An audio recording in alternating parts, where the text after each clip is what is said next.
오늘은 둘째 주일 내용을 공부하겠는데요. 로마서 7장 7절부터 25절까지 말씀 낭독하겠습니다. 로마서 7장 7절로 25절입니다. 그런즉 우리가 무슨 말하리요? 율법이 죄냐? 그럴 수 없느니라.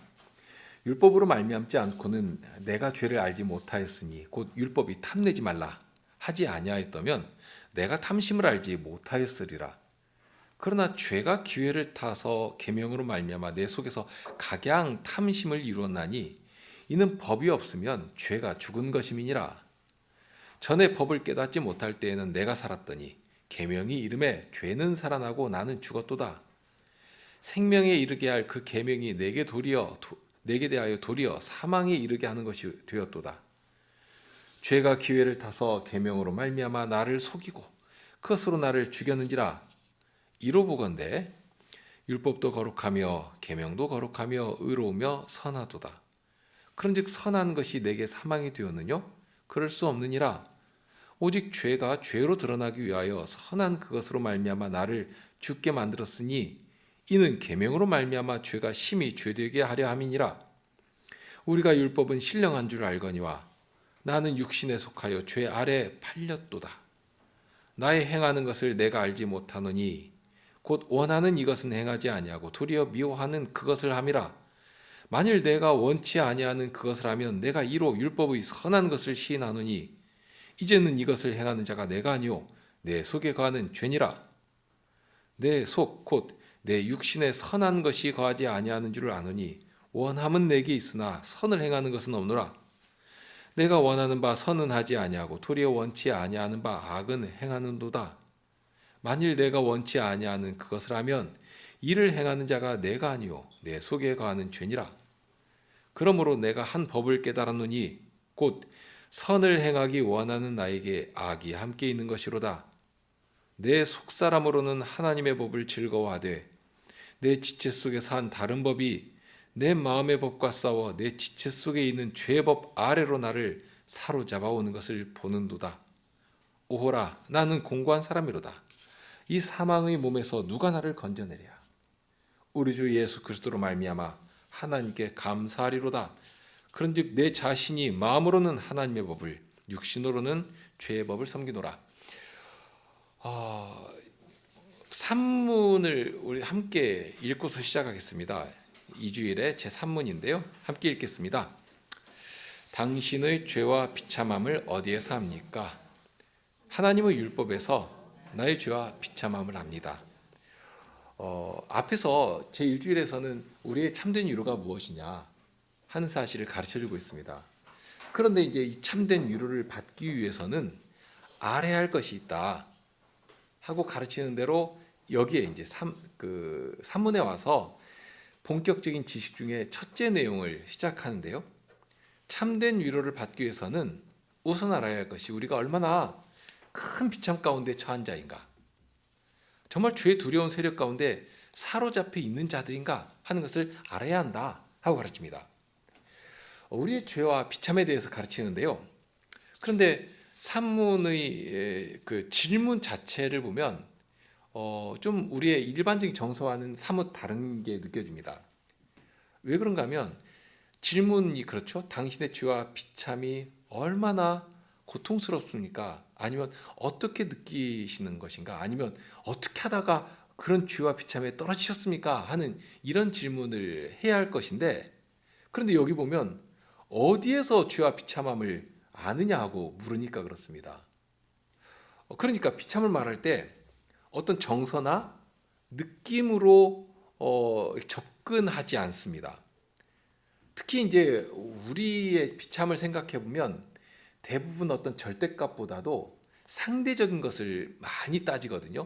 쉽게 말하면 멀쩡하게 괜찮았는데 어떤 사람이 와가지고 뭐 좋은 일이 있다고 말을 합니다. 뭐 말 그대로 뭐 땅이라도 샀고 땅이 막 몇 배라도 올랐다. 그 말을 하는 순간 아무 상관이 없던 내가 괜히 배가 아파지는 것이죠. 누가 와서 잘 되었다고 말하는 순간부터 나는 왜 이러지? 내 남편은 또 내 자식은, 그러면서 스스로 비참 가운데로 이렇게 막 떨어져 가는. 그러니까 비참을 어디서 주로 느끼냐 하면 이렇게 누군가 비교하면서 어떤 박탈감, 상대적 빈곤감, 그러니까 비교하면서 그런 걸 느끼는 경우가 태반입니다. 자, 그런 데서 이제 주의할 점이 있습니다. 과연 무엇에 우리 마음이 상하고 무엇 때문에 우리 마음이 불편한가 하는 것입니다. 무엇이 우리를 비참하게 만드는가? 무엇 때문에 우리가 슬퍼하고 마음을 괴로워하는가? 그리고 곰곰이 따져서 생각해 보면 그것이 정말로 슬퍼하고 정말로 고통스럽고 비참할 만한 일인가? 아니면 스스로 만들어 놓은 그릇된 관점에서 그런 함정에 빠져들어간 것인가? 과연 주님으로 말미암아 만족함을 얻도록 하신 것인데요. 과연 우리를 슬프게 하고 비참하게 느끼는 것이 무엇 때문인가 하는 것을 좀 이렇게 분별할 필요는 있습니다. 우리는 분명 사회적인 존재입니다. 뭐 하나님께서 그렇게 만드셨기 때문에 그렇습니다. 결코 혼자 살도록 하지 않으셨거든요.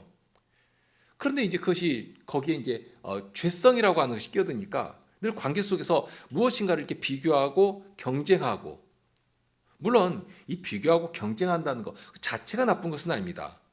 어떤 때는 이렇게 경쟁하고 어떤 성취해내고 하는 이런 것은 굉장한 발전의 동기를 만들어내기도 하는 것이거든요.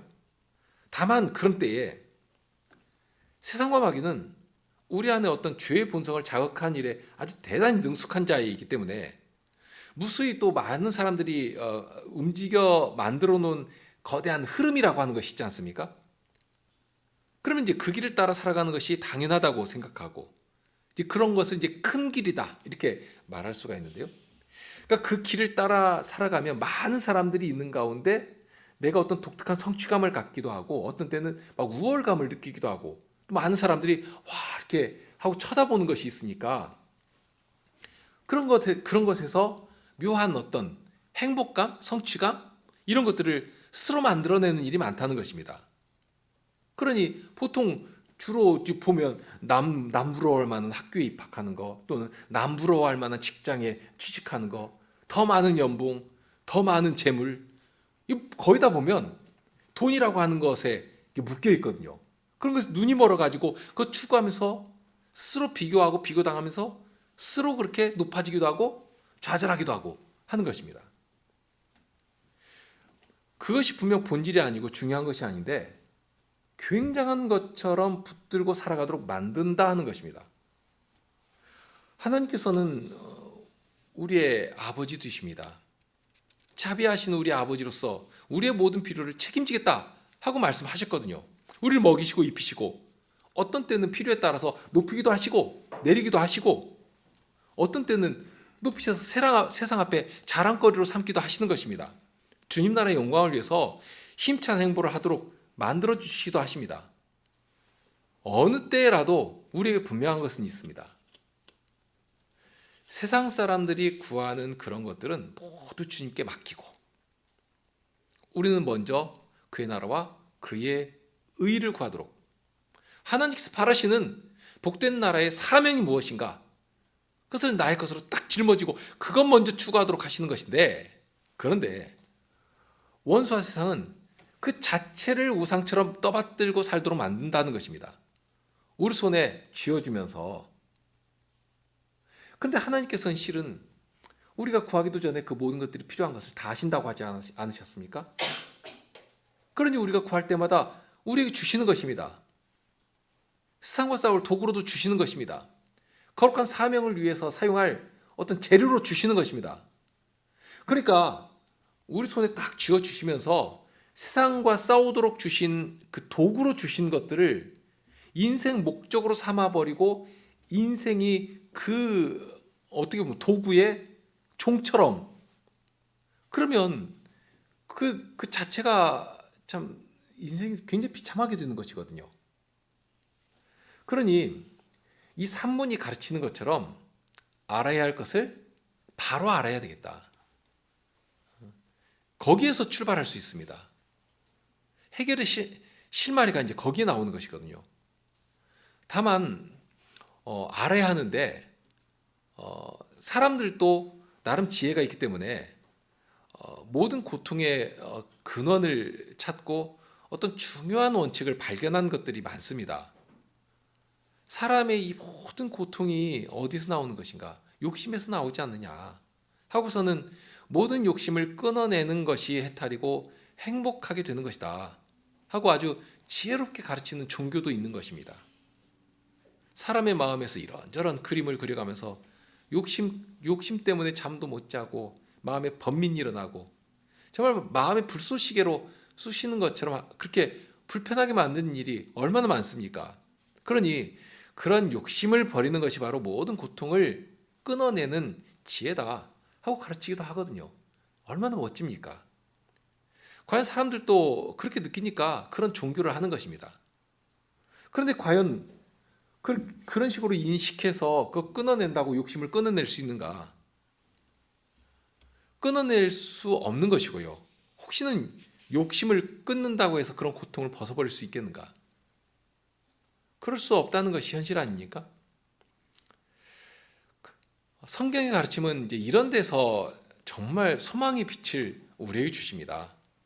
모든 비참의 뿌리에 뭐가 있는가? 아주 근원적인 진단을 내리시고 근원적인 해결책을 제시해 주시거든요. 다른 데 비참의 원인이 있는 것이 아니라 하나님의 말씀을 떠나고 생명이신 하나님을 떠난 그게 죄이고요. 그게 죽음이고요. 그것이 원인이다 하고 알려줍니다.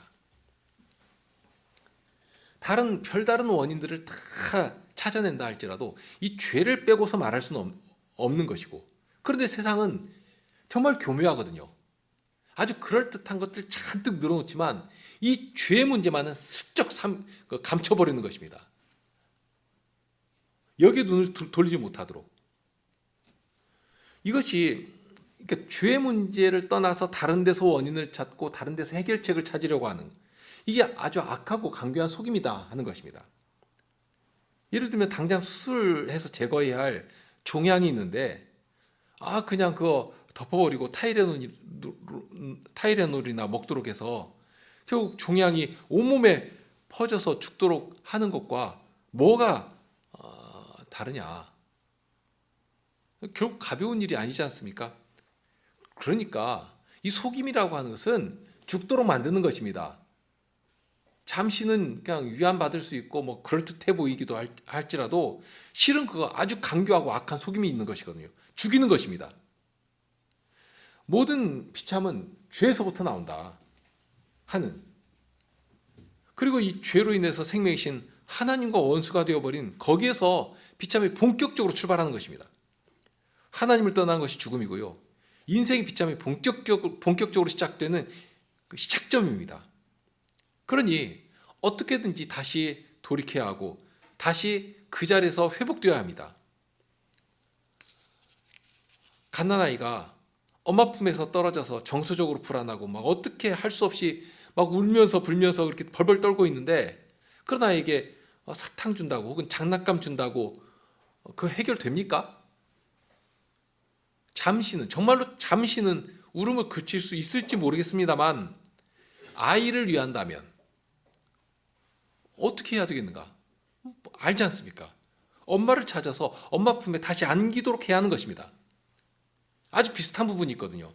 생명이신 하나님께서 떨어지고 하나님과 원수가 되어버린 그런 상태에 있는, 거기서 비참을 회복시키기 위해서는 어떻게 하는가? 다시 사랑의 관계로, 사귐의 자리로 회복되어야 하는 것입니다. 돌이켜야 하는 것입니다. 그런데 세상은 그런 비밀을 알려고도 하지 않고 알려주지도 않습니다. 오히려 숨기고 가리기에 급급하죠. 사도가 전한 대로 죄의 결과는 사망입니다. 죄가 장성하면 사망을 낳습니다. 사망은 다른 것이 아닙니다. 생명이신 하나님과 떨어지는 것. 만유를 지으시고 이제도 영광스러운 일을 위해서 만유를 통치하여 가시는 그 하나님과 원수가 되어버리는, 하나님과 원수가 되니까 하나님께서 죄를 향해 드러내시는 의의 진노가 온 땅을 심판 아래 떨어지도록 만드는 것입니다. 그러니 먼저 알아야 되겠죠? 다만 무엇이 죄고 무엇이 죄의 결과인가 하는 것을 하나님께서 다 가르쳐 주시는데요. 사람들이 모르는 것은 모른 채로 그냥 당하라고 방치하시는 분이 아니십니다. 하나님께서는 아무튼지 간에 무엇이 진리인가 이런 것들을 율법으로도 가르쳐 주시지만 이런저런 방식으로 다 알려주셨습니다. 로마서 1장의 18절부터 보시면 이렇게 전해주십니다. 하나님의 진노가 불의로 진리를 막는 사람들의 모든 경건치 않음과 불의에 대하여 하늘로조차 나타나나니 이는 하나님을 알만한 것이 저희 속에 보임이라. 하나님께서 이를 저희에게 보이셨느니라. 창세로부터 그의 보이지 아니하는 것들 곧 그의 영원하신 능력과 신성이 그 만드신 만물에 분명히 보여 알게 되나니 그러므로 저희가 핑계치 못할지니라. 정말 핑계치 못하도록 다 보여 알려주셨다는 것입니다. 그렇게 알려주셨는데 볼 수 있도록 해주셨는데 그런데 어떻게 그 미련한 마음이 어떤 자리로 가게 되었는가? 하나님을 알되 하나님으로 영화롭게도 아니하고 감사치도 아니하고 오히려 그 생각이 허망하여지며 미련한 마음이 어두워졌나니 스스로 지혜 있다 하나 우준하게 되어 썩어지지 아니하는 하나님의 영광을 썩어질 사람과 금수와 버러지 형상의 우상으로 바꿨느니라. 그러니까 지금 이 말씀은 율법이 없는 사람들에 해당되는 말씀입니다. 율법으로는 당연히 하나님을 알죠. 그러나 율법을 알지 못하고 하나님을 믿지도 않는, 그러니까 하나님의 법도 아주 그냥 무시해버리는 그런 사람들에게 하시는 말씀입니다. 그런 사람들은 그러면 하나님의 법을 모르니까, 하나님의 율법을 모르니까 그러면 괜찮은 것인가? 전혀 그렇지 않다는 것입니다.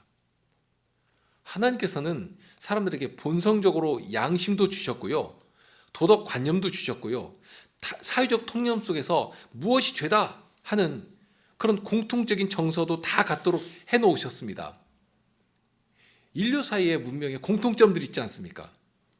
그래서 하나님을 믿지 않는 사회에도 법이 있는 것이고 사람이 살 만한 그런 사회 정서도 형성되는 것이고 그런 나라 안에도 질서가 있어서 나름대로 어떤 도덕 규율을 지켜가면서 그렇게 살아가는 것입니다. 하나님 믿지 않아도 훌륭한 도덕 선생들도 많지 않습니까? 공자도 그렇고요, 소크라테스도 그렇고요. 그런 식으로 하나님께서 사람들 마음에 자연의 빛을 이렇게 비춰주시니까 사람들이 또는 사람들이 살아가는 사회가 아주 사탄의 회처럼 또는 사탄의 자식들처럼 다 변하지 않고 나름의 선을 행하며 선한 일들을 드러내면서 사회를 형성하면서 살아갈 수 있게 된다는 것입니다. 그러면 그런 정도만 해도 되는 것이냐? 잘하고 있는 것이냐? 그렇지 않다 하는 것입니다. 하나님께서 자연 가운데 하나님을 알만한 것을 심어 놓으신 이유가 무엇이냐? 자연의 빛을 비춰 주시는 이유가 무엇이냐? 그것을 통해서 누구를 바라보도록 하시는 것인가? 만물을 지으시고 지금도 통치하시는 그 하나님을 바라보고 그 하나님을 알도록 심어주신 것이다 하는 것입니다. 그러니 그것을 통해서 결국 누구를 향해 움직여야 하는가? 하나님을 아는 자리에까지 나아가야 하는데 그런데 거기까지 가지를 않는 것입니다. 더 나아가서는 사람들은 본성적으로 악을 행하기에 대단히 빠르기 때문에 그런 선한 본성이나 또는 열정들이나 어떤 사회적 통념이나 이런 것을 보여주실지라도 자연의 빛을 보여주실지라도 오히려 하나님을 대적하는 대로 아주 신속하게 나아간다는 것입니다. 악을 행하기에 훨씬 더 걸음이 빠르다 하는 것입니다. 그래서 21절에 보면 그 생각이 허망하여지며 미련한 마음이 어두워졌나니 하고 있지 않습니까? 하나님께서는 하나님을 대적하는 자들에게는 당신의 선한 빛을 거둬버리십니다. 그냥 어둠 가운데 그냥 깜깜한 데 걸어다니도록 버려두시는 것입니다. 그런 방식으로 저들의 어두움을, 그 죄를 아주 엄하게 다루시는데요. 그러기에 나는 몰랐다고 핑계할 수가 없다는 것입니다. 모른다고 할 수 없도록 자연의 빛으로도 양심의 빛으로도 도덕관념의 빛으로도 이렇게 밝히 비춰주시고, 그러면 그런 것들을 통해서 하나님을 아는 자리로 움직여 나가야 하는데, 그러나 그것을 보여주실지라도 그것을 거부하고 여전히 어둠 가운데 행했으니 나는 몰랐노라, 이렇게 말할 수 없다는 것입니다. 핑계치 못한다 하는 말이 그런 뜻이죠. 이것이 이제 율법이 없는 상태입니다. 그런데 그런 중에 하나님께서는 당신의 자비를 보이셔서 율법을 내려주시거든요. 율법으로 하나님의 뜻이 어디 있는가를 알려주십니다. 하나님이 어떤 분이신가를 알도록 해주십니다. 이렇게 율법을 주셨다면 이제는 그 책임이 더더욱 커지는 것입니다. 율법이 개입할 때는 훨씬 더 강한 빛으로 죄가 무엇인지, 더러운 것이 무엇인지, 악이 무엇인지 발견하고 들춰내주시는 것이거든요. 그러니까 율법이 있다는 것은 자연의 빛으로 볼 수 있는 그 희미한 것과는 비교할 수 없이 밝은 빛이 비추는 것입니다. 그래서 로마서 5장 20절에도 보면 율법이 가입한 것은 범죄를 더하게 하려 함이라, 그러나 죄가 더한 곳에 은혜가 넘쳤나니. 그러니까 이 범죄를 더하게 하려고 했다는 것은 율법이 이렇게 오기 전에는, 가입하기 전에, 그러니까 이렇게 개입해서 들어오기 전에는 죄가 없었는데 이 율법 때문에 더 죄가 많아졌다, 그런 뜻이 아닙니다. 무엇인가 하면 율법이 이렇게 죄로 이렇게 드러내지 않기 전에는 죄를 죄로 알지 못하는 것뿐입니다. 그래서 13절에 보면 죄가 율법이 있기 전에도 세상에 있었으나 율법이 없을 때는 죄를 죄로 여기지 아니하느니라. 그러니까 죄가 있었지만 다만 그것을 죄로 여기지 않는 것뿐입니다. 그만큼 어두운 것이죠.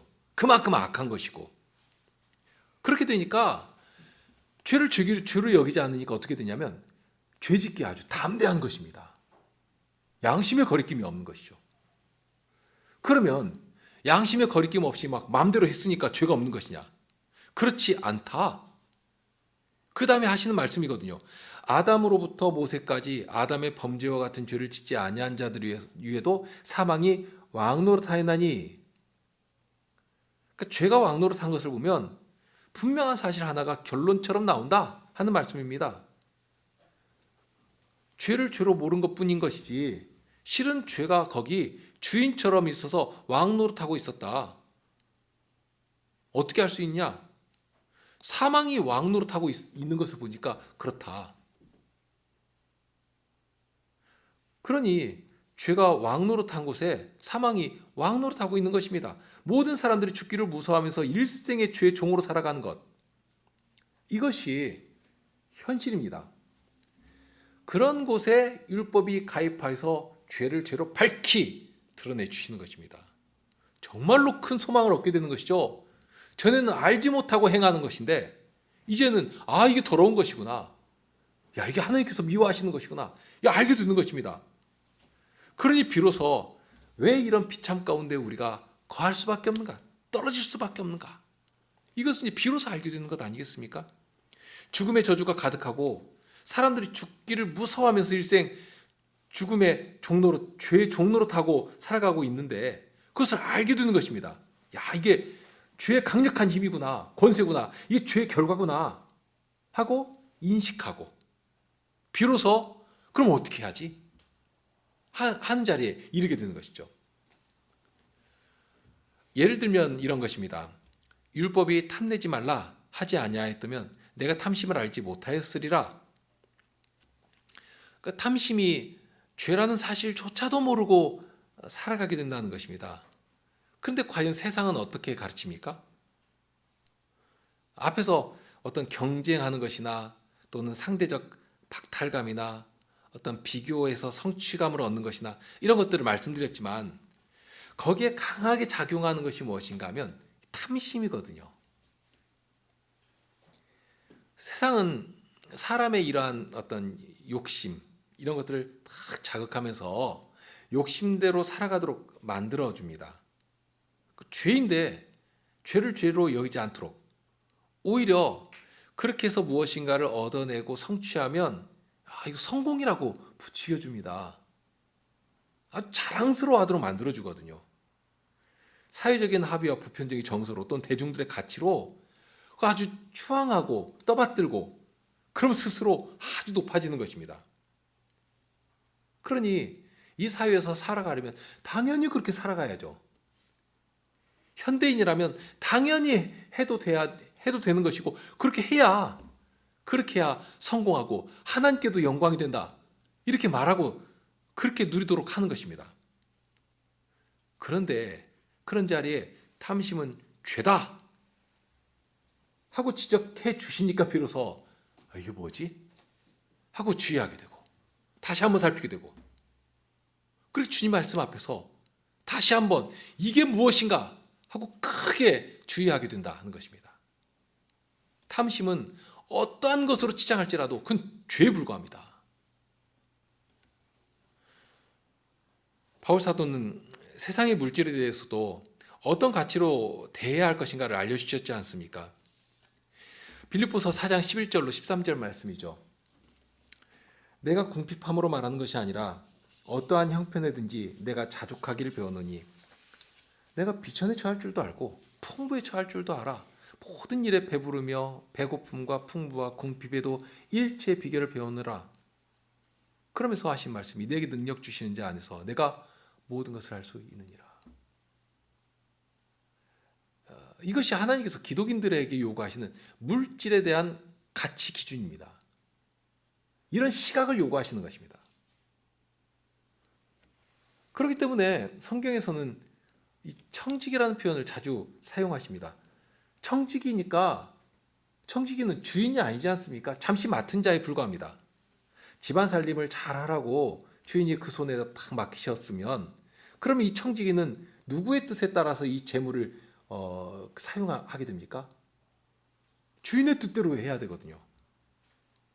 그런데 자기 분수를 잊어버리고서는 주인이 이렇게 허락하고 하는 것처럼 착각해가지고 자기가 주인이라도 된 것처럼 자기 마음대로 해버리면 그것은 악한 종에 불과하지 않습니까? 그런 속임에서 탐심이 생기는 것이고 탐심의 몸이 달아서 결국 세상을 쫓아서 나가게 되는 것입니다.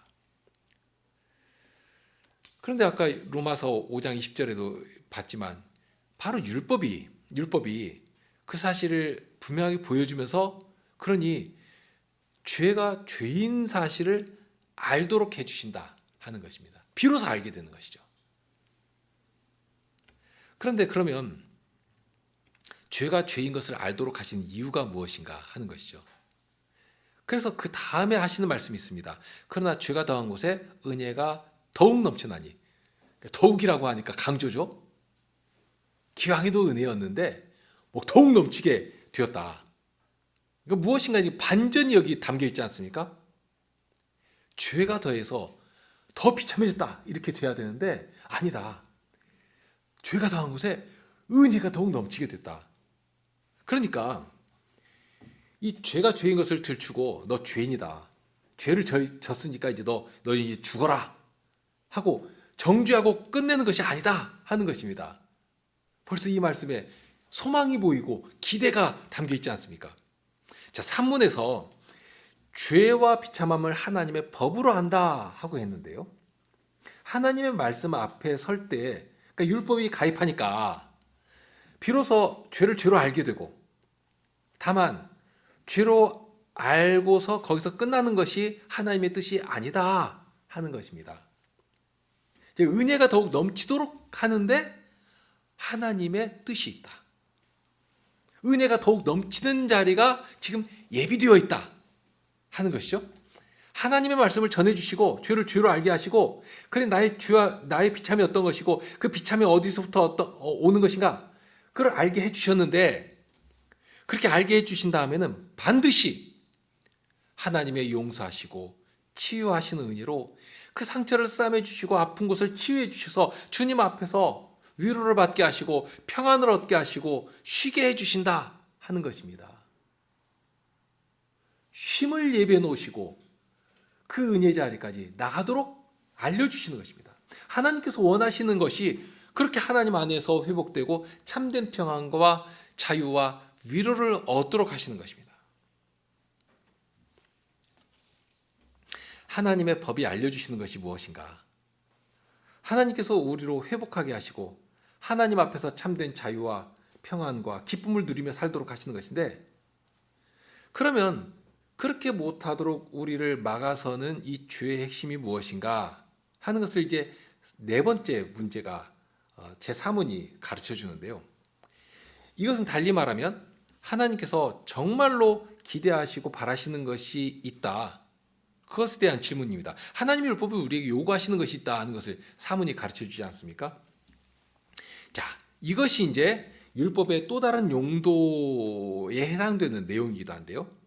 자, 율법은 첫째로는, 그러니까 첫째 용도가 무엇인가 하면 죄가 무엇인지, 사람들은 말씀을 모르니까 다들 자기 기준을 세우고서는 이게 죄를 판단하지 않습니까? 그러면서 어느 쪽으로 이렇게 딱 기우는가 하면 자기를 변명하고 자기를 합리화하는 쪽으로 이렇게 기웁니다. 나는 잘못이 없다 하는. 특히 이 시대의 특징이라고 하면 죄를 죄로 여기지 않도록 사회적 시스템을 쌓아가는 데 있습니다. 마치 바벨탑처럼 거대한 무죄 판결의 시스템을 쌓아가는 것입니다. 모든 것을 상대화시켜버리고, 전에는 분명 죄라고 했던 것들도 이제는 사람의 취향으로 바꿔버립니다. 대표적인 것이 남자와 여자의 정상적인 관계를 거꾸로 만들어버린 그런 동성애나 이런 것도 취향 차이로 바꿔버리지 않습니까? 사람이 왜 꼭 밥만 좋아해야 됩니까? 어떤 사람은 밥보다 빵을 더 좋아하잖아요. 그러면 그게 죄인가? 취향 가지고 죄를 따질 수는 없는 것이죠? 빵 좋아한다고 죄입니까? 그런 식으로 취향 차이로 별것 아닌 소소한 차이 정도로 만들어버립니다. 어떤 경우에는 예를 들면 요즘은 좀 많이 바뀌었습니다만 음주운전을 해서 사람을 치고 또는 술 취해가지고 성폭행을 해도 심신미약이라고 형벌을 약화시켜버립니다. 세상에 그런 게 어디 있습니까? 사람 자체가 잘못이 아니라 술 때문에, 술로 인해서 심신이 미약해져서 자기도 모르게 그렇게 해버린 것이다. 또는 정신적인 약함, 병약함 때문에 그렇게 극한 행동을 한 것이라고 인격적인 책임을 질 필요가 없는 것처럼, 그러니까 병 때문이라고 말해버립니다. 이것이 아주 좀 극단적인 얘기긴 한데요. 그렇게 결국 스스로가 자기를 변호하면서 죄에 대해서 당당해지고 뻔뻔해지는 것이죠. 나는 잘못한 것도 없고, 오히려 나를 이렇게 만든 어릴 때의 경험 또는 사회적인 시스템 또 나의 상황, 그러니까 나는 아무 잘못이 없고 죄를 지었으면서도 오히려 떳떳하고 오히려 당당합니다. 이렇게 무죄한 판결의 시스템을 구축해버리는 것입니다. 여기 교회라고 하는 사회에 아주 큰 사명 하나가 여기서 나오거든요. 적어도 교회에서는 하나님께서 내신 질서대로 움직이고 그 말씀으로 살아가야 합니다. 그런데 그것을 거스르고 영리로 취하면 그것이 부끄러운 일이다, 그것이 죄다 하는 그런 분명한 인식이 있어야 하고, 그런데 이거 주의해야 할 것이 그런 기준을 가지고 사람들을 정죄하고 비난하라, 그런 말씀을 드리는 것이 아닙니다.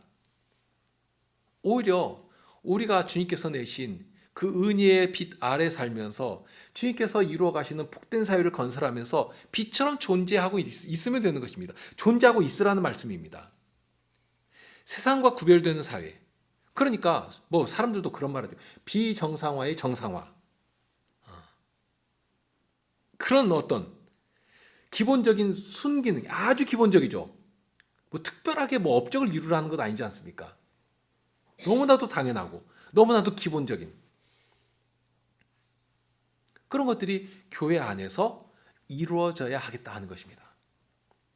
세상에서는 별 괴이한 짓을 다 하고 또는 다들 그렇게 해도 아무 문제 없다고 해도 교회 안에 딱 들어와서는 그게 어그러진 것이구나, 그게 비틀어진 것이구나 하고 깨닫게 되어야 한다는 것입니다. 이것이 깨끗한 줄 알았더니 이거 굉장히 더러운 것이었구나 하고 알 수 있어야 되겠다는 것입니다. 아니, 교회 안에 안 들어올지라도 기독인들이 나가서 살아가는 그 사회에서 그런 빛을, 그런 맛을 전해줄 수 있어야 하는 것입니다. 죄를 죄로 여기지 않던 자리에서 죄를 죄로 바로 인식할 수 있는 그것이 이 말씀의 선포 자리에서도 이루어지는 것이지만, 무엇보다도 우리 성도들의 사귐 가운데서 그러한 정서, 그러한 질서, 이런 것들이 어떤 시스템처럼 작동되어야 합니다. 또는 회복된 가정의 질서 안에서, 세상에서는 결혼하면 딱 처음에 말하는 것이 신혼 초기에 잡아야 된다, 이런 것을 너무 당연하게 말하지 않습니까? 그런데 교회 와서는 어떻게 그리스도의 사랑으로 아내를 사랑하고 존중하고 또 아내는 남편을 존경하며 질서를 가정 있게 돌봐야 하겠는가? 이런 정상적인 일들이 너무 자연스럽게, 정말 당연하게 이야기되어야 하는 것입니다. 성도들의 일상적인 말 중에 그런 분위기와 정서가 자연스럽게 이렇게 배어나오고, 그러니 세상에서는 부끄러움을 부끄러움으로 모르다가도 교회에 와서는 그 부끄러운 일을 부끄러움으로 느끼고 정상적인 사회를 흠모하며 동경하도록 만드는, 책망하고 지적하고 비난하고 할 것이 아니라, 그러니까 세상 앞에 이러한 어떤 정상적인 하나님께 처음부터 내신 가장 아름답고 복된 그런 어떤 모델 같은 것을 제시할 수 있는, 이정표를 제시하는 그런 기능이 교회에 있어야 하겠다는 것입니다. 이것은 우리가 살아가는 시대가 흘러갈수록 정말로 강하게, 좀 크게 느끼는 구체적인 사명이라고 생각합니다. 크고 기이한 거 꿈꾸지 마시고요. 정말 소소한 것이지만, 소소했다고 느껴지는 것이지만 실은 그렇지 않다는 걸 우리가 얼마나 정말 체감하고 있습니까? 이거 구체적인 사명입니다. 이런 것이 있습니다. 오늘은 이런 정도에서 멈추는 게 좋겠습니다. 아무튼 하나님께서 우리에게 요구하시는 율법이라고 하는 것이 우리에게 제시하는 것이 무엇인가 하는 것을 단지 남들을 향해서 어떤 잣대로 제시하면서 비난하고 비판하는 그런 내용으로 삼을 것이 아니라, 주님의 말씀 앞에서 언제든지 내가 서서 주님의 말씀으로 나를 살피고 그렇게 하나님께서 원하시는 그러한 일들이 무엇인가를 자꾸 증시해 나가는 일에 우리의 생각과 마음을 쏟아야 할 것입니다. 우리 함께 시편 찬송하실까요?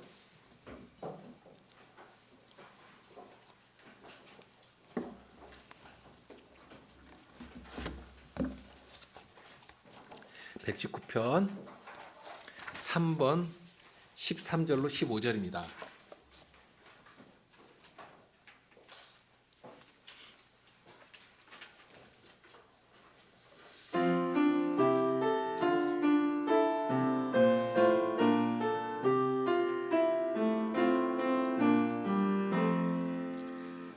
여호와 주님 알려주소서, 윤례의 길을 가르쳐 주소서. 주께서 나를 깨우치시면 끝까지 그 길 준행하리이다. 주님의 율법 준행하면서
과연 저희가 무엇으로 저희 행실을 바로잡으며 깨끗하게 될 수 있겠습니까?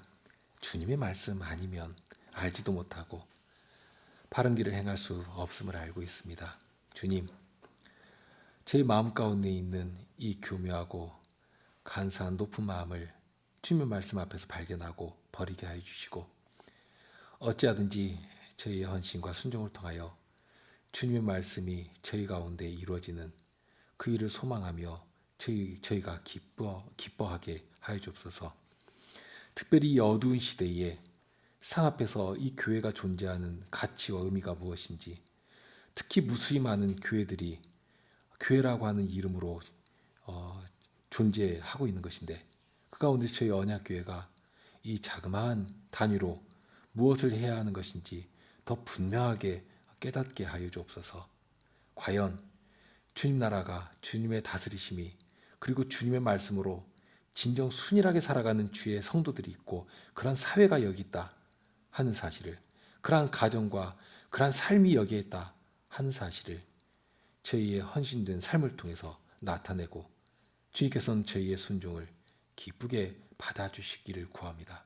그 일을 위하여 무엇이라도 구하게 하시고, 주님께서는 저희의 구하는 바를 다 응답하여 주셔서 과연 모든 일에 주님의 은혜로 살아가는 언약 성도들이 되게 하여 주옵소서. 우리 주님 예수 그리스도 이름으로 기도합니다. 아멘.